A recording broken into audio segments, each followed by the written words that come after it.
Hello my sweet caramel, welcome back to my channel. जैसे कि हमने क्रेजी लव के लास्ट पार्ट में देखा था, जेके ते पर गुस्सा करते हैं और उनसे मिलने के लिए कहते हैं। सो फ्रेंड, अब हम आगे की स्टोरी देखते हैं। ते उन्हें समझाने की कोशिश करते हैं और मना करते हैं। वो बहुत हिम्मत जुटा के उनसे कहते हैं, प्लीज़ जेके आप ये सब मत कीजिए, ग्रैंडफादर सो रहे हैं, वो अभी क्या सोचेंगे, मैं ऐसे नहीं आ सकता हूँ। पर जेके उन पे चिल्लाने लगता है और ज़िद करते हैं।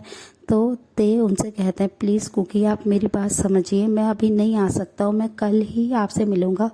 फर्स्ट टाइम उनके माउथ से, ते के माउथ से जेके कुकी नाम सुन के बहुत ज़्यादा हैप्पी हो जाते हैं। वो बस उनकी स्वीट वॉइस को ही सुनते हैं कि वो फर्स्ट टाइम उन्हें इतने स्वीटली कुकी नाम से ही बुला रहे हैं। जेके का गुस्सा एकदम शांत हो जाता है और वो बस उनकी स्वीट वॉइस को ही सुनने लगते हैं। ते उनसे बहुत ही ज़्यादा प्यार से रिक्वेस्ट करने लगते हैं और उन्हें समझाने लगते हैं कि मैं कल आपसे पक्का मिलूँगा, प्लीज़ आप थोड़ा सा समझिए, प्लीज़ कुकी। और ये उनकी वॉइस को जेके बस सुने ही जा रहे थे, वो कोई भी आंसर नहीं कर रहे थे, जिससे ते थोड़ा डरने लगते हैं और वो फिर से कहते हैं, प्लीज़ कुकी आप कुछ तो कहिए, क्या हुआ। तब ये बात सुनकर जेके अपने सेंस में आते हैं और उनसे कहते हैं कि ठीक है, और वो स्माइल करने लगते हैं और कहते हैं कि तुम बस मुझे आगे से हमेशा कुकी ही कहोगे। ये सुनकर ते भी थोड़ा सा ब्लश करते हैं और वो बस हूँ में आंसर देते हैं।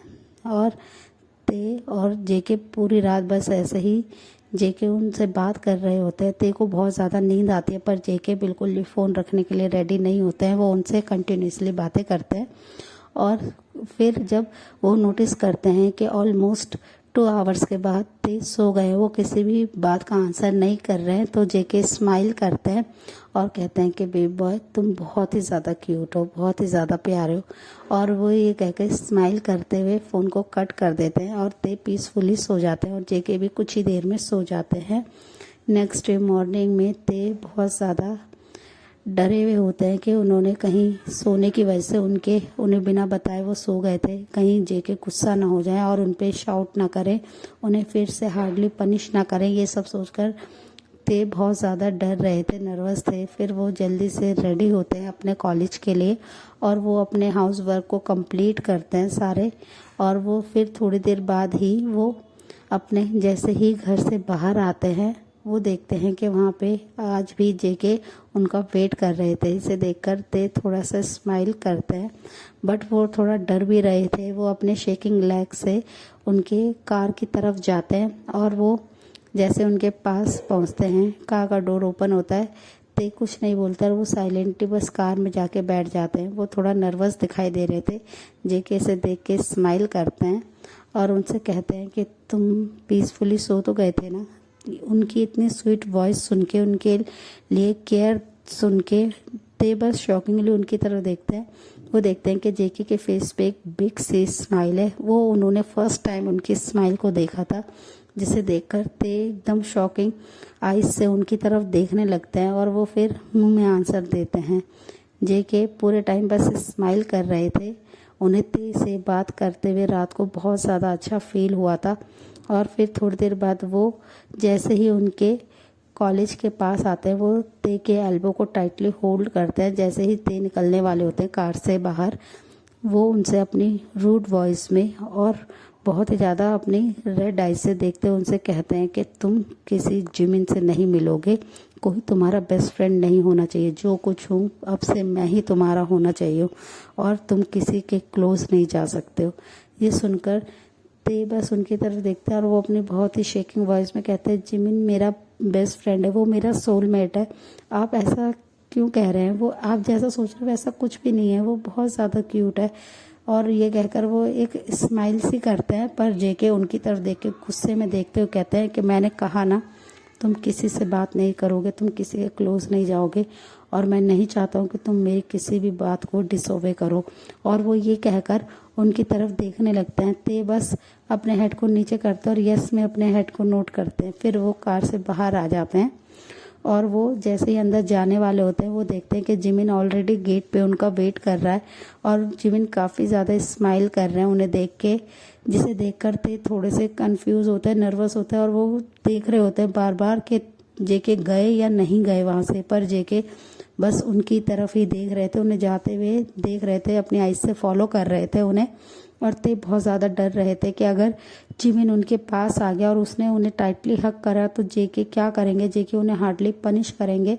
और वो बस ये सोचते हुए अपने थॉट में बिजी होते हुए जैसे ही डोर के पास जाते हैं, कॉलेज के गेट के पास जाते हैं, जिमिन उन्हें टाइटली हक करता है और उनसे कहते हैं कि मैं तुम्हारा कब से वेट कर रहा हूँ, तुम आज भी लेट होते। और वो ये कहकर उन्हें हक करे होते हैं।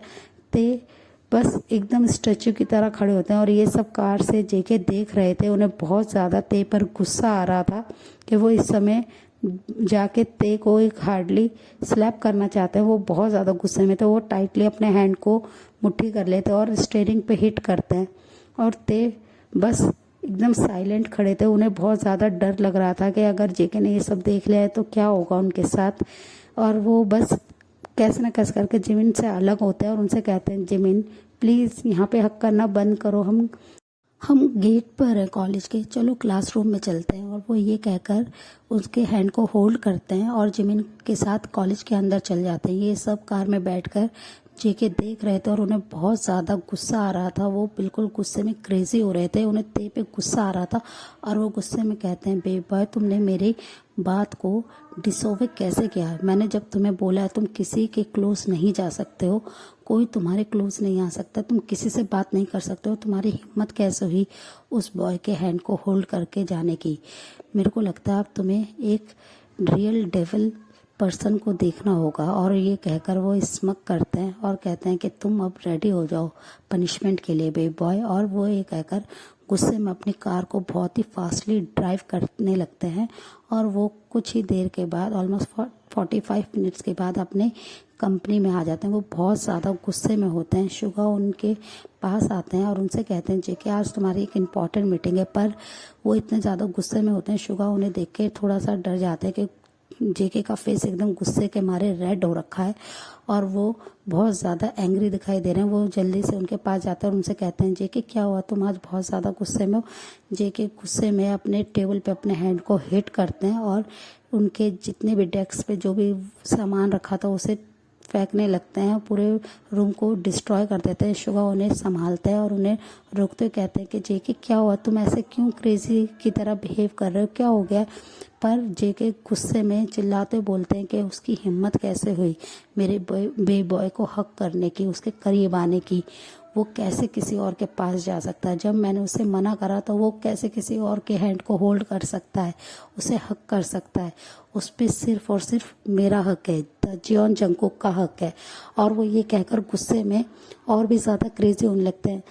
थोड़ी देर बाद शुगा जब नोटिस करते हैं कि जेके थोड़ा काम हो गए तो शुगा उनके पास जाते हैं और उनसे कहते हैं कि जेके क्या हुआ, तुम क्या उस बॉय को पसंद करने लगे, उससे प्यार करने लगे हो? ये सुनकर जेके गुस्से में शुगा की तरफ देखते हैं अपने रेड आइज से और कहते हैं कि मैं किसी से प्यार नहीं करता हूँ, तुम ये अच्छे से जानते हो। तो शुगा स्माइल करते हैं और कहते हैं कि जेके तुम ते से प्यार करने लगे हो, पर तुम्हें शायद इस चीज़ का एहसास नहीं। जब तो तुम इतने ज़्यादा जेलस हो कि वो किसी के पास गया तो तुम्हें इससे क्या मतलब, तुम्हें जेलस नहीं होना चाहिए। ये सुनकर वो गुस्से में अपने हैंड में जो उन्होंने ग्लास को ले रखा था, वाटर के ग्लास को, उसे टाइटली प्रेस करता है और वो टूट जाता है, जो उनके हैंड में लग जाता है। शुगा इसे देख कर थोड़ा सा घबरा जाता है और कहते हैं कि जेके तुम ये क्या कर रहे हो, तुम अपने आप को हर्ट कैसे कर सकते हो, तुम पागल हो गए हो क्या? पर जेके गुस्से में चिल्लाते कहते कि वो सिर्फ मेरा है और किसी का नहीं हो सकता है, वो सिर्फ मेरे पास रहेगा। मैं उसे प्यार करूं चाहे उसे नफरत करूं, वो किसी और के पास नहीं जा सकता है, वो सिर्फ और सिर्फ मेरे साथ रहेगा। और वो कहते हुए चिल्लाते हैं, ग्रोल करते हैं और कहते हैं, शुगा को ऑर्डर देते हुए कहते हैं कि तुम कैसे भी करके उस शॉर्टी के बारे में सारी इन्फॉर्मेशन निकालो, मुझे उसके बारे में सब कुछ जानना है कि उसकी हिम्मत कैसे हुई मेरे बेबी बॉय के कितने क्लोज आने की, वो उसका सोलमेट कैसे हो सकता है। आपसे जो कुछ भी है ते का सिर्फ और सिर्फ मैं हूँ और कोई नहीं हो सकता है ते की लाइफ में। और वो ये कहकर शुगा को ऑर्डर देते हैं। शुगा उनसे कहते हैं कि ठीक है, मैं सारा कुछ निकाल लूँगा उसके बारे में इन्फॉर्मेशन, पर पहले तुम अपने हैंड को बैंडेड करा लो, उसे क्लीन करा लो। पर जेके गुस्से में शुगा की तरफ देखते और कहते हैं कि अभी के अभी यहाँ से जाओ, मुझे हर हालत में उसके बारे में सारी इन्फॉर्मेशन चाहिए। और ये कहकर वो बस गुस्से में देखते हैं। शुगा रूम से बाहर आ जाते हैं उनके कैबिन से और वो अपने कुछ गार्ड्स को जिमिन के बारे में सारा कुछ पता करने के लिए कह देते हैं। और शुगा बहुत ज़्यादा खुश भी हो रहे थे कि फाइनली जेके किसी के लिए इतने ज़्यादा क्रेजी हो चुके हैं, उन्हें क्रेजीली लव करने लगे हैं। बट वो थोड़ा सा ते के लिए नर्वस भी थे कि ते कैसे एक क्रेजी पर्सन को हैंडल करेगा जो उसे मैडली लव करने लगा है, क्रेजीली लव करता है। पर ते बहुत ज़्यादा अच्छा इंसान होगा जो उसने एक क्रेजी इंसान को, एक ऐसे इंसान, रूड इंसान को अपने लिए क्रेजी कर लिया है। ये सब सोच के शुगा स्माइल करते हैं और वो फिर अपने वर्क में लग जाते हैं। ऑलमोस्ट 20 मिनट्स के बाद शुगा के पास सारी इन्फॉर्मेशन जिमिन की आ जाती है। वो जैसे ही फाइल को ओपन करते हैं वो जिमिन की पिक को देखते हैं। शुगा उस पिक को बस कंटिन्यूसली देखते रहते हैं। वो जैसे कुछ और देखना ही नहीं चाहते। वो कुछ देर के लिए एकदम स्पीचलेस हो जाते हैं और वो बस उस पिक को ही अपनी बिग आइज करके देखने लगते हैं। वो उस पिक पे बहुत ही प्यार से स्लाइड करते हैं और स्माइल करते हैं और वो जिमिन के बारे में सारी इन्फॉर्मेशन ले लेते हैं। वो काफ़ी ज़्यादा हैप्पी होते हैं। उन्हें जिमिन फर्स्ट ही टाइम में बहुत ज़्यादा पसंद आ गए थे। वो बस जिमिन के बारे में सोचते हुए उस फाइल को लेके उनके कैबिन में जाते हैं जेके के, और वहाँ पे जाके फाइल को रख देते हैं। जेके बहुत ज़्यादा एक्साइटेड थे, इम्पेशंस हो रहे थे। वो सारी इन्फॉर्मेशन पढ़ते हैं और वो शुगा को कहते हैं कि मैं इस पर्सन को अपनी लाइफ में नहीं चाहता हूँ। शुगा कैसे भी करके से यहाँ से हमेशा के लिए ते की लाइफ से दूर कर दो। मैं नहीं चाहता हूँ ते की लाइफ में कोई भी आए मेरे अलावा। और वो ये कहकर स्माइल करते हैं और वो बस देखने लगते हैं। शुगा उन्हें समझाते और कहते हैं कि प्लीज़ जेके ऐसा मत करो, मुझे ये बॉय बहुत ज़्यादा पसंद है, मुझे ये अच्छा लग रहा है। तो ये देखकर शुगा की तरफ जेके अपने आईब्रो को रेस करते, स्माइल करते और कहते हैं कुछ भी करो, बस इसे मेरे ते से दूर रखो। ये सुनकर शुगा स्माइल करते और कहते हैं ठीक है। और वो ये कहकर उस फाइल को लेके वहाँ से चले जाते हैं और जेके अपने रूम में ही बैठे बस यही सोच रहे होते हैं कि जल्दी से जल्दी उनकी वेडिंग हो और वो ते को हार्डली पनिश करे। वो बस वेडिंग के बारे में ही सोचने लगते हैं कि उन्हें कैसे भी करके अब बहुत ही फास्टली अपनी वेडिंग करनी है, जल्दी करनी है। वो 1 वीक का वेट नहीं कर सकते। वो अपनी मॉम को कॉल करते हैं और उनसे कहते हैं कि मॉम हमारी वेडिंग कल ही होगी, मैं कल ही ते से मैरिज करना चाहता हूँ। ये सुनकर मिसेस जॉन बहुत ही ज़्यादा शॉक्ड होती है और कहते हैं कि तुम तो रेडी नहीं थे मैरिज के लिए और अब तुम इतनी ज़्यादा क्यों जल्दी मचा रहे हो, क्या हुआ है जेके। तो जेके उन पे कहते हैं कि आप चाहते हो ना कि मेरी मैरिज हो और अब मैं चाहता हूँ कि मेरी मैरिज जल्दी से हो। अब कल के कल ही मैरिज करेंगे और ये बात आप उनके फादर को बता सकते हो, ग्रैंडफादर को। और ये कहकर वो फ़ोन को कट कर देते हैं और वो स्मक करते और कहते हैं बेबी बॉय मैं तुम्हें बस अपने पास केज में बंद करके रखूँगा। अब तुम मेरे पास से कहीं नहीं जा सकते हो, कोई तुम्हें नहीं देख सकता है, कोई तुम्हारे क्लोज नहीं आ सकता है, तुम सिर्फ और सिर्फ मेरे हो। और वो ये कहकर स्मक करने लगता है और अपने मोबाइल में वो ते की पिक को देख के उस पर बहुत ही प्यार से अपने हैंड को स्लाइड करने लगते हैं। सो फ्रेंड इस पार्ट को हम यहीं एंड करते हैं, मिलते हैं नेक्स्ट पार्ट में। तब तक आप मेरी वीडियो को लाइक शेयर कीजिए और मेरे चैनल को प्लीज़ सब्सक्राइब कीजिए। Bye friends.